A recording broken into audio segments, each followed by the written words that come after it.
mendengar putranya terancam hukuman mati dalam kasus pembunuhan Vina dan Rizky alias Eki yang terjadi pada 2016 silam.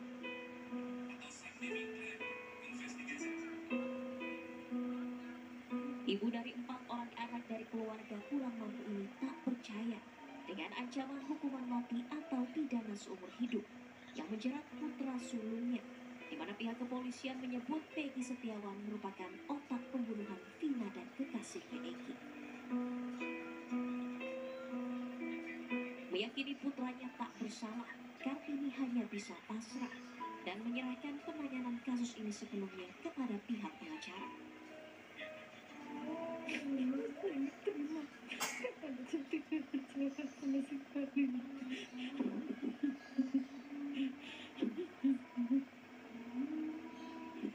Kita usah semuanya, serahkan semuanya sama pengasih saya saja.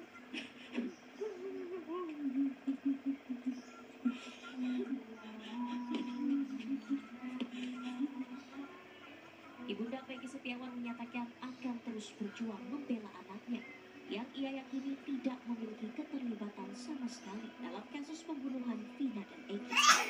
Dari Cirebon, Jawa Barat, Toy Iskandar, iNews melaporkan. Ada gelengan kepala.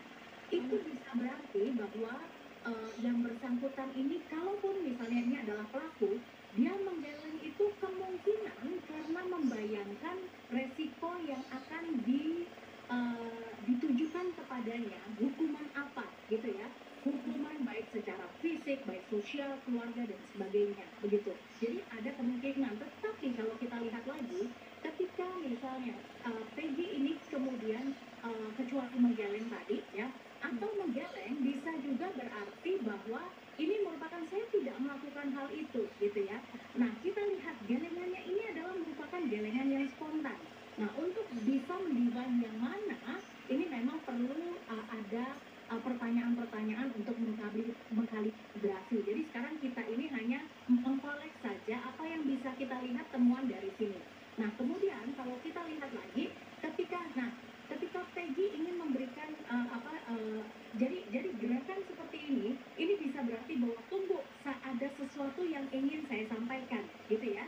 Nah, tanpa mengatakan seperti itu, maka respons dari polisi yang ada, petugas yang ada di sekitarnya ini adalah berusaha untuk menahan dan kemudian di depan mulutnya seperti itu, ya. Jadi berusaha untuk menutup. Nah, ini adalah dijelaskan bahwa jangan memberikan hak jawab ini sekarang, tetapi lakukanlah di pengadilan nanti, gitu ya. Nah, ini kemungkinan seperti itu. Tetapi kok kalau kita melihat dari beberapa petunjuk-petunjuk ini, dari bahasa nonverbal ini yang bisa kita tangkap adalah rasa apa yang dirasakan oleh kita ketika melihat adegan tersebut, begitu ya. Jadi ada sesuatu yang tidak secara spontan, atau ada sesuatu yang membuat ditahan. Respons Peggy pun yang merupakan respons dari seorang tersangka ini ditahan, begitu. Nah, ini menjadi suatu tanda tanya bagi kita ketika ada hal-hal yang kemudian ditahan. Kalau memang bahwa yang bersangkutan ini jelas adalah merupakan pelakunya, begitu.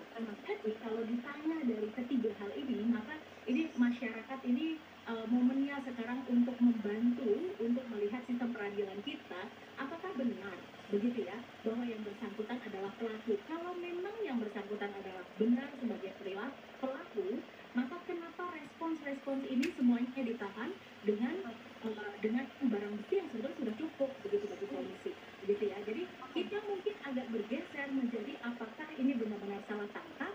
Nah, kalau salah tangkap, kenapa juga ada sesuatu yang pakai ditahan?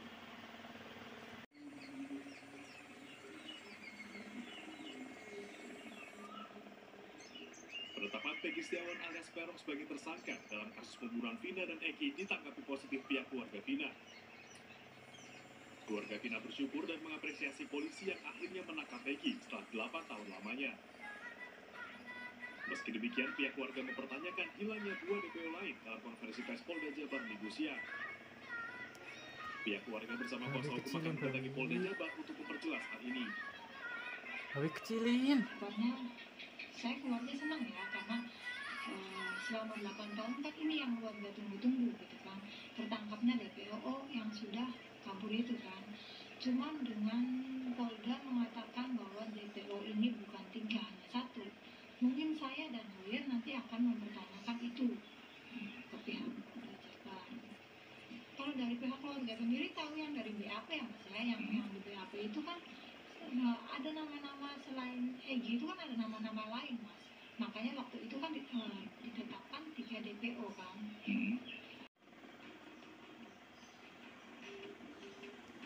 Pasca penangkapan Peggy Setiawan, DPO kasus pembunuhan Vina dan Eki pada 2016 silam, Polda Jawa Barat terus melakukan penyidikan lebih lanjut guna menggali fakta-fakta baru dalam kasus ini.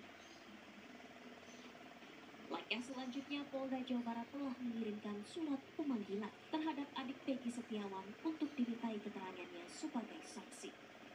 Pemeriksaan terhadap adik Peggy Setiawan akan dilakukan pada Selasa 28 Mei 2024. Bertempat di Polda Jawa Barat atau di Mapolres Cirebon Kota. Selain mengirimkan surat pemanggilan terhadap adik Peggy, penyidik juga telah mengirimkan surat pemberitahuan dimulainya penyidikan atau SPDP atas Peggy Setiawan. Ini katanya surat si adik Peggy buat bersaksi. Surat itu tadi jam 6 sore. Iya kemarin. Bersaksinya hari Selasa di Polda ngomongnya sih. Di sini juga di Cirebon juga bisa ngomong gitu. Kalau ke Polda jauh ya ke Cirebon aja. Ibunda Peggy Setiawan Kartini menyebut dirinya akan hadir dalam agenda pemeriksaan tersebut dengan didampingi tim kuasa hukum. Dari Cirebon, Jawa Barat, Toy Iskandar, iNews melaporkan.